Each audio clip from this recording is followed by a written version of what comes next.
The time has finally come where I'm able to sit here and say, I met one of the Beatles.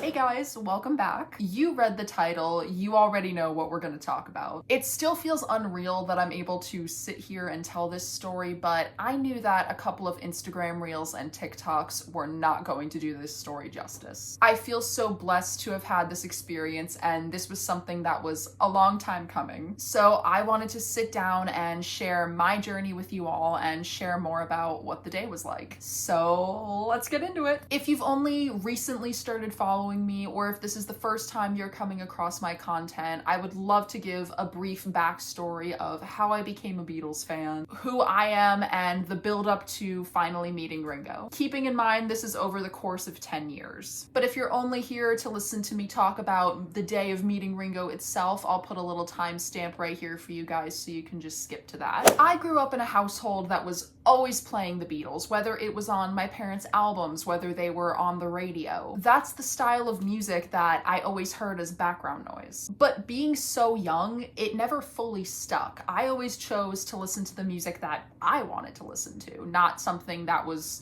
kind of forced upon me. Forced is a bit of a strong word, but you get the idea. So my interest in the Beatles didn't hit right away, but I always knew who they were. Fast forward to my sophomore year of high school, I was 15 years old, and I was really starting to get into music history and the impact that a certain artist or group could leave on the world. I had my own obsessions with different music artists, and this was also when social media was really on the rise. So I was very into that whole fandom culture as well, how we interact with each other, how we're able to foster this online community and share our love of this music that we listen to without even knowing each other in real life. Anyway, I decided to take a music history class my sophomore year of high school to see what other artists I could learn about, different time periods and genres of music. I wanted to know it all. And of course, we discussed the Beatles. I knew most of the songs that my teacher was sharing with us, but then he brought up the fact that they were in movies. One of them being A Hard Day's Night, and then he began to play it in class for all of us to watch. This movie was like a gateway drug for me, as it was for many other fans, I'm sure. I heard some songs that I already knew, some new songs that I completely fell in love with, and I really got to see their personalities come to life, which is something that I'd never seen before. And after watching the movie over the course of the weeks following, I was completely locked in. There was no going back. And being on social media, I immediately started to look for fan accounts that I could follow, videos that I could watch on Vine. That's how old I am. I just wanted to learn everything that I could through any form of social media out there and maybe make some friends along the way. Because of them, it really clicked in my head that this was my passion. I just wanted to talk about their history. And learning their history also helped me learn the history of other musicians that were in their inner circle, and then those musicians' inner circles, and so on and so on. When I was applying to college, I tried to think about how I could apply this to a future career that I would want. I knew that I loved the history and the backstories as well as the fandom behind a lot of these groups, but also spreading the word on different artists and bands to share their story and give them a voice. I ended up studying journalism, and I was able to express my love for the Beatles through a lot of the projects that I was creating in classes. I also had the opportunity to interview small artists and bands that were local to the area, attend and cover different shows that were happening around campus. It really made me come out of my shell so that I could learn what questions to ask to tell their story, what kind of difference they wanted to make in the music world. And then at the same time, I'm learning how to navigate all these different social media platforms through my own music obsessions, completely separate from school. I'm looking at the kind of content that fans are putting out on different platforms, the response to it, what people want to see. And I didn't realize it at the time, but I was definitely storing this information in the back of my head. And boy, did it come in handy. So I graduated college in 2021. And around this time was when TikTok was starting to become a very popular social media platform. During my last year of college, I kind of started making just random videos for fun, just to see what it was all about, try to get the hype. But then I noticed anytime that I made a video about the Beatles, it was always much more popular than all of the other videos that I was making. So I kind of started to go along with that theme, making funny videos about them, what it's like to be a fan, telling stories about their history, connecting with other fans online. I wanted to be a voice for the next generation of Beatles fans to show how important their legacy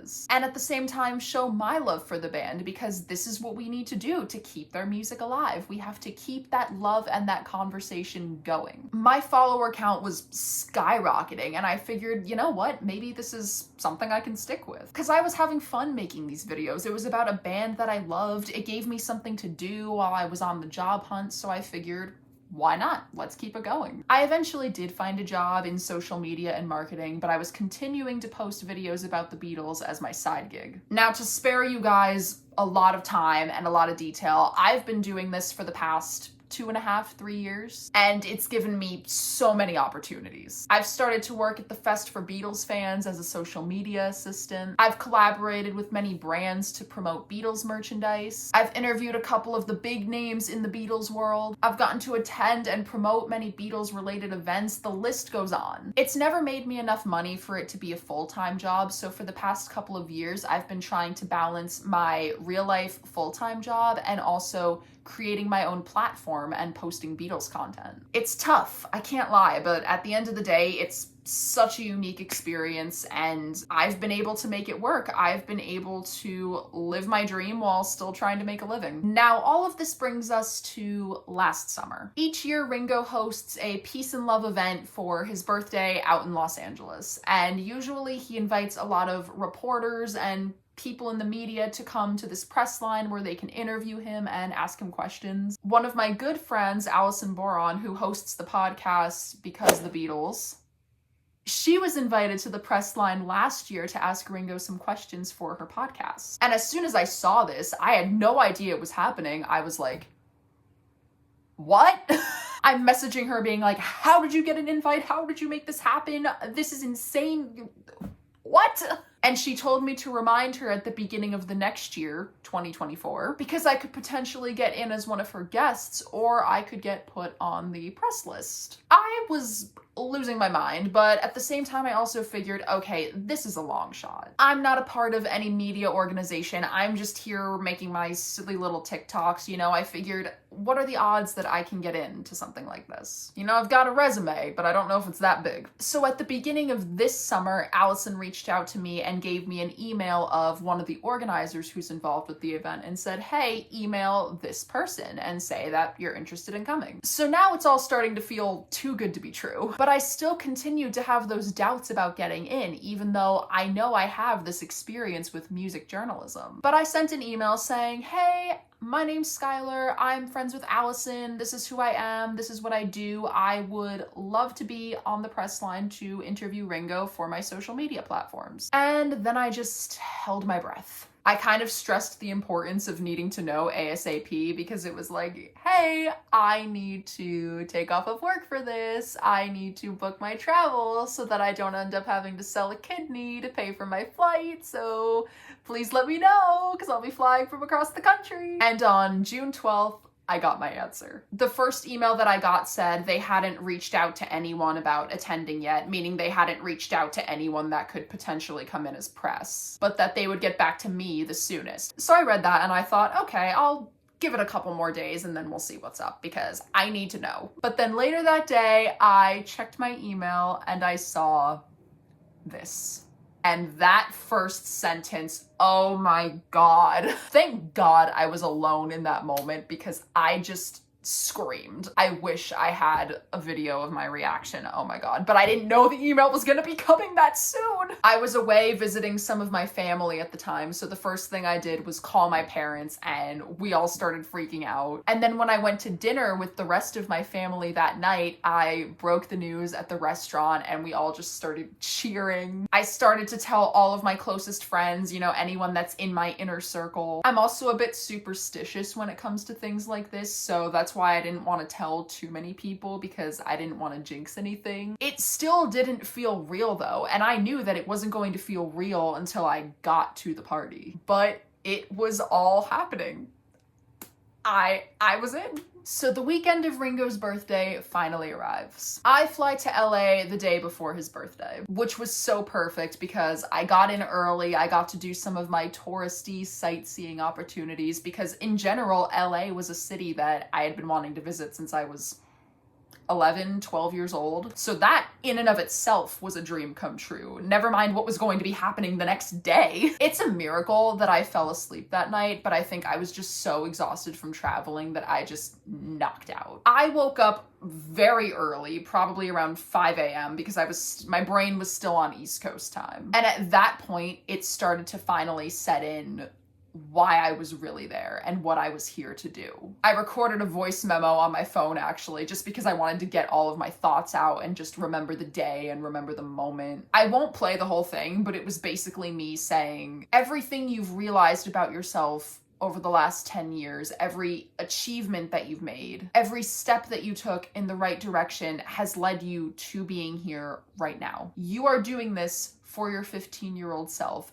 They would be so proud of you. They would never believe what you are about to do. And I just lost it, bawling my eyes out in my hotel room at the crack of dawn, which honestly, I'm so glad it happened before the party and not while I was meeting him or while I was there in general, because I feel like that would have been a little embarrassing. But as I was getting ready and then driving over, I still had those thoughts in the back of my head. I kept trying to calm myself down going like, Skylar, you've interviewed people before. You know the right questions to ask. You know how to act. You're going to get great footage. Everything's going to be okay. Just giving myself that mental pep talk. I got to the party literally an hour early because I was so anxious. The email said we didn't have to be there till 10:30. I was there at 9:30. So I was kind of just walking around the park where the party was being set up. They were still doing sound check. They were setting up all of the chairs, setting up the tables and then the tents where they were going to have food and drinks. And then if you're standing on the stage and facing the crowd, the press line was going to be on the right side of the stage, which was right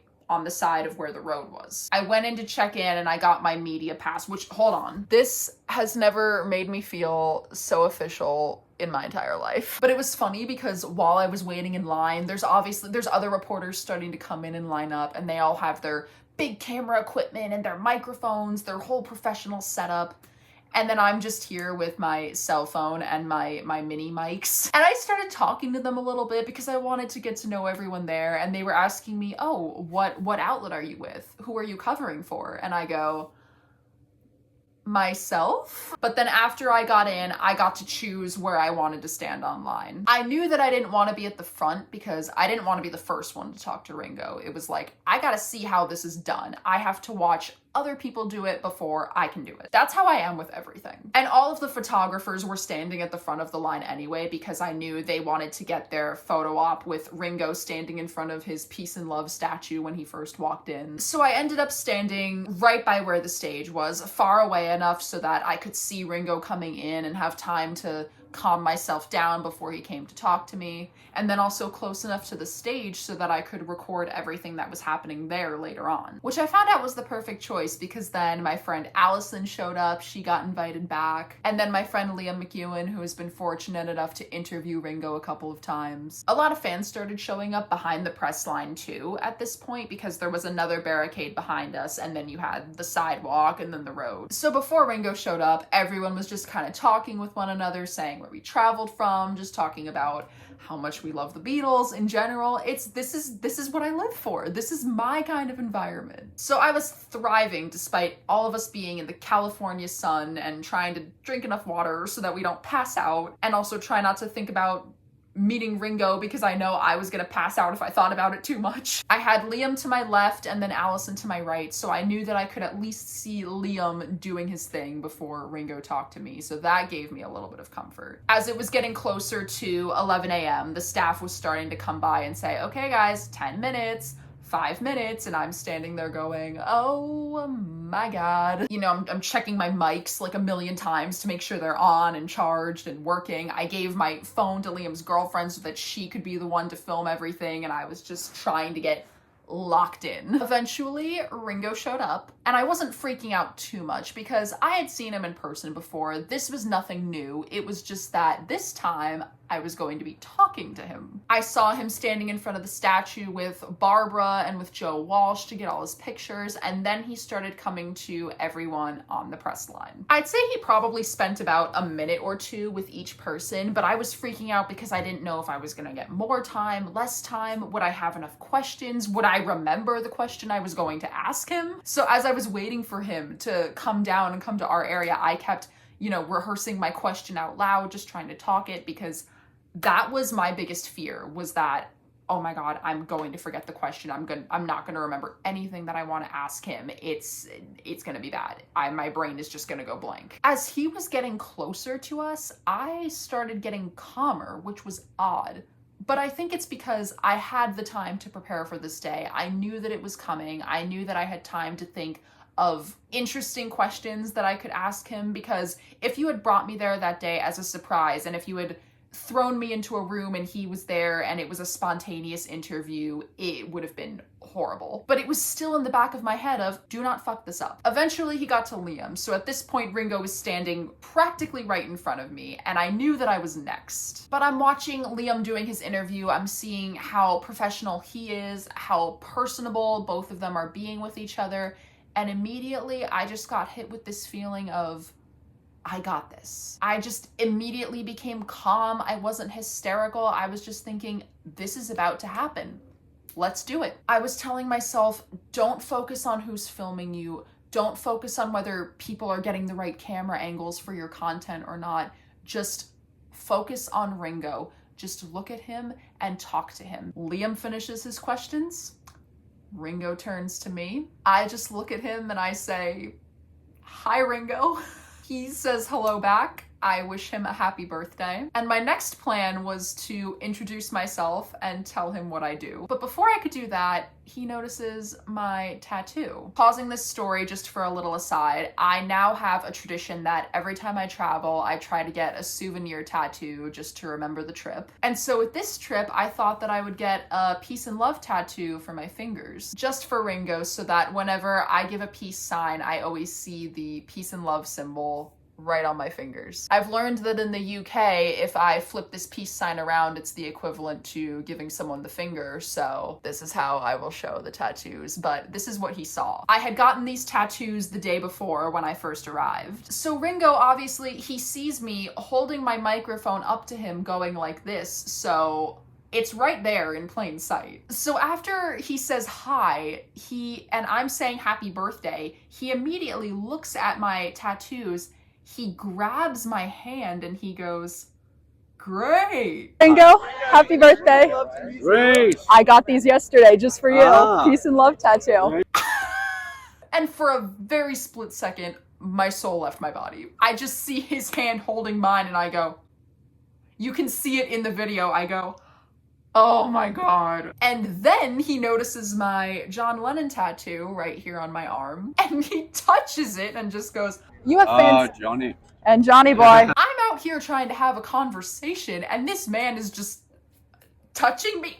What? And here's where I think my only moment of panic was. I have John tattooed on me because he's my favorite Beatle. He always has been, always will be. And I looked at Ringo and the first thing I think to say was, oh, I was worried that you'd think he was my favorite Beatle. I regretted it as soon as I said it, because in my head I immediately went, he is your favorite Beatle, you dumbass. Why did you say that? But I think what I was trying to say was, oh, I was worried you'd think that I love him more than you. I think that's what I was trying to get at, but that's just what came out of my mouth. I don't know. I was in front of a Beatle. I was worried you'd think that he was my favorite Beatle. Well, he could be. Yeah. He's one of mine. I would hope so. I would hope so. My heart melted. It was the most wholesome conversation. But then I got to ask him my question, and this was what he said. So you have fans of all ages that are here, and I'm part of the next generation of fans, and I have a lot of followers that are young teenagers, young adults. How can we keep the peace and love of the Beatles going for future generations? And let it get bigger and bigger and bigger. So there's more of us doing this than this. Exactly. That would be the game. Absolutely. That's a good motto to live All by. I can do. Always. And I can't demand peace and love. for anyone watching, what do you have to say to the younger generations of Beatles Younger fans? generation. I gotta tell you today, everybody's younger than me. But that don't mean nothing. Peace and love. All the rehearsal paid off. I remembered every single word that I wanted to say. And right before he was about to walk away and go on to the next person, I quickly asked him, "Can I please give you a hug?" And I was fully expecting him to say no because this man doesn't even shake hands with anyone. But lo and behold, he turned around, he wrapped his arm around my waist. I gave him the biggest bear hug ever. And I said to him, "I love you. Thank you for the best music and memories ever." And then he said thank you and continued to walk down the line. I think I was in such a state of shock that I didn't realize who I just spoke to. I kind of just stood there with the biggest smile on my face, just watching him, and I'm just like, and then I turned around to face Liam and everyone else who was with me that I had been talking to, and they all said, "Congratulations." We were all giving each other hugs, hyping each other up. I just met, interviewed, and hugged a Beatle within the span of 2 minutes. The trifecta. After Ringo was done with the press line, a bunch of performers went on stage to sing some of his songs, some Beatles songs. All of us got to watch, so that was very, very special. Ringo was right in the front row, just kind of like bopping around all different songs, and I'm like, what is happening right now? And then just before noon, he gave a little speech. You know, I'm getting overwhelmed. There's so many of you now. We started like 50 people in 2008, and now we got you waving hands at me from over there, you smiling down here, all you guys back there. Yeah, great. Yeah! I'm truly grateful that you all turned up today, otherwise I'd be lonely. And you know, all I do is say peace and love. That's all I'm doing, and we're going round the world. Now we're in 35 countries. Most of them have gone back to bed. 5, 4, 3, 2, 1. Peace and love. Come on. It's one thing to be saying peace and love on his birthday at noon wherever you are in the world, but it's another thing to be saying it with him at his birthday party. Then they brought out his cake and we all sang to him. Happy birthday, dear Ringo. Happy birthday to you. I'll be in my room eating cake. Eventually, everyone on the press line got the opportunity to go into the party itself, but only after Ringo had left. There wasn't a whole lot to snack on by the time we got to the tables, but they had plenty of cake for everyone. Ringo cake, taste test. Very lemony. Very good. The fact that it had emojis all over it was probably the funniest, most on-brand thing I have seen for him in my entire life. I wanted to try to take one of them home with me, but I don't think the caterers would have let anyone do that. But one thing I did get from the party was that I got to bring home some honey. A taste of honey! It has a little Ringo sticker on it. I don't know what the significance of this is, but I have a souvenir. Also, everyone who got to go got one of these peace and love bracelets, and then it has the day of the event on the back. Don't know how I'm not wearing it. And that was that. I mentioned before that I had only told my inner circle that I was going to be meeting Ringo, so 95% of the people that I know had no idea that I was in Los Angeles. As soon as I got back to the hotel, I posted a brief teaser video of me talking to and hugging Ringo, and I'm just sitting there watching all of the comments come in and everyone's going, "Hello?" It was so funny, but it was, oh my god, that was the best decision I've ever made because it was so amazing just to see everyone's raw reactions and being like, surprise! So there you have it. That's my story. If there's any lesson behind any of this or any takeaways, it's that dreams do come true. It's cheesy, but it's true. 10 years in the making, and for someone who never thought they would live to see any of this come into fruition, it's incredible to be sitting here and telling all of this and reliving it in my head as I'm telling it. Oh my god, I wish I could go back. For lots of Beatles fans, I feel like their end goal is to meet Paul or Ringo, but after this experience, I feel like it's only the beginning of something bigger and better. It doesn't feel like anything is over by any means, and it never will be. This is only the beginning of a long career ahead, and I'm so blessed to have had this opportunity to interview Ringo and have him impart some of his words of wisdom onto the next generations of Beatles fans, myself included. Hopefully one day I can come back on here and share a story of meeting Paul, but for now I'm going to continue to grow my platform and share my love of the Beatles, because that's what it's all about. Thanks for watching, guys. Peace and love.